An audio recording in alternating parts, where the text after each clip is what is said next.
الله الرحمن الرحيم. اللهم صل على سيدنا محمد وآل سيدنا محمد. طب القلوب ودوائها، وعافية الأبدان وشفاءها، ونور الأبصار وضياءها، وروح الأرواح وسر بقائها. يا مساء الخير أو صباح الخير والسعادة والهنا والسرور على كل حبايبي ومتابعين الكرام اللي اشتركوا في قناتي واللي لسه هيشتركوا. أهلا بكم بفيديو جديد. قبل ما أبدأ الفيديو، إن شاء الله لو عجبكم الفيديو دايما يا رب يعجبكم لايك للفيديو واشتراك في القناه وتفعلوا الجرس للكل عشان كل ما انزل حاجه جديده توصل لكم ان شاء الله على خير يا رب. النهارده هعمل معاكم فيديو حلو جدا، اقتصادي وصحي وجميل جدا. الصراحه انا ولادي قبل ما اعمله قالوا لي ما تعمليش ده يا ماما، احنا هناكل البتنجان مش مقلي، هناكل البتنجان بالشكل ده. عملته لهم قبل كده وجربوه وعجبهم، ودي المره الثانيه او الثالثه اللي انا اعمله بنفس الطريقه، والطريقه حلوه جدا وهتعجبكم. ولا محتاجه زيت كتير ولا محتاجه لخبطه كتير. هو اسمها صينيه بتنجان ني في ني، كل حاجه فيها صحيه. ويلا بسرعه، عندي المكون الاساسي طبعا هو البتنجان. هقطعه بالشكل ده مكعبات. هقول لكم ازاي عشان انا قطعته وجهزته عشان ما اطولش عليكم الفيديو. يعني هنقطع كده دي قشره بالشكل ده. لو انت عايزه تسيبيه بالقشر بتاعه مفيش اي مشكله على فكره، بس بالطريقه دي يعني بيبقى احلى شويه. اهو اقطعها كده واقطعها مكعبات عاديه جدا.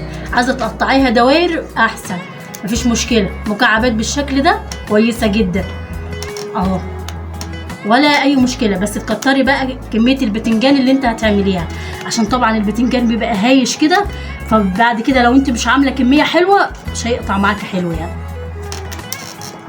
تمام كده، تمام بالشكل ده. خلاص اهو دي كل البتنجانه، وانا مقطعه الباقي زي ما انا وريتكم كده. يبقى عندنا كميه البتنجان اللي احنا هنعملها، وده على حسب عدد الاسره. عندي الطماطم متقطعه بالشكل ده ومقطعه عليها قرن فلفل حامي، طبعا ده اختياري، ده براحتك انت جدا. عندي البصل متقطع بالشكل ده، عندي فلفل اخضر، لو عندك فلفل الوان حطي برضه هيبقى حلو جدا. عندي هنا كوبايه سمنه على زيت بالشكل ده. لا حابه تقللي ولا هيحصل اي حاجه، بيبقى طعمها حلو، بس انا عشان عامله كميه كبيره. عندي التوابل كمون وكزبره وبابريكا وزعتر وملح، مفيش اكتر من كده. كل حاجه هنا بسيطه وسهله. كل اللي انا هعمله ان انا هجيب الطاسه بتاعتي، هتبل الحاجات، الطماطم، واحط عليها الفلفل وقرون الفلفل الحاميه. انا سايباها مقفوله كده عشان ما تطلعش تبقى حاميه قوي يعني بالشكل ده. وكمان البصل، كل حاجه هنا تمام كده تمام. وانزل عليهم بالتوابل بتاعتي كلها والملح بالشكل ده، واقلبهم في بعض. في ابسط ولا اسهل من كده؟ يلا بقى ما تنسونيش في اللايك الحلو للفيديو، واللي ما اشتركش وحابب يشترك اهلا وسهلا بيه، يشرفني وينورني في قناتي. تمام كده تمام خالص. جربوا الاكله وحياه ربنا هتعجبكم جدا.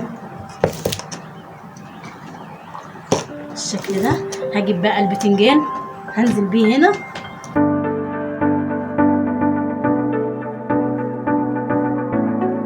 كل حبايب قلبي انا رفعتها على النار بالشكل ده.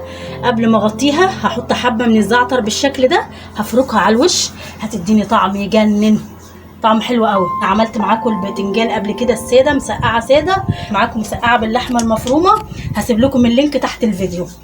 يلا بقى ما تنسونيش في اللايك الحلو للفيديو كده تمام.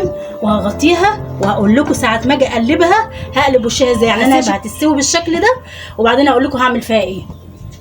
كل حبايب قلبي انا حطيت الصينيه اهي بعد ما وريتها لكم على البوتاجاز. خلي عينك عليها، هي مش بتاخد سوا كتير تمام.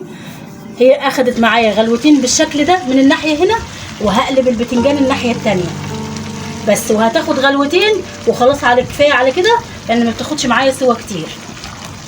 بس انا حبيت اقول لكم على الخطوه دي، يحصل تسيبوها بقى وتقولوا احنا هنقضي مصلحه وحاجه، لا هي ما بتاخدش سوا كتير خالص. اهي قلبتها على الناحيه التانيه، هتاخد غلوه كده وبالشكل ده هتبقى الاكله بتاعتي خلصت. ورجعت لكل حبايبي بعد ما خلصت صينيه البتنجان الني في ني بالشكل ده. الريحه الروعه هتعجبكم كتير، جربوها بالشكل ده، وصحيه زي ما قلت لكم وحلوه جدا. شايفين؟ هتغمسيها بقى بالعيش هتبقى معاكي تحفه. على فكره وممكن تعملي معاها مكرونه كمان هتبقى حلوه جدا لو حابه يعني، بس هي الصراحه بالعيش حلوه قوي كده. ما تنسينيش بقى في لايك حلو وكومنت حلو للفيديو لو عجبك الفيديو، وان شاء الله هيعجبك، واشتراك في القناه وتفعلي الجرس عشان يوصلك مني كل جديد. الف هنا وشفا. السلام عليكم ورحمه الله وبركاته.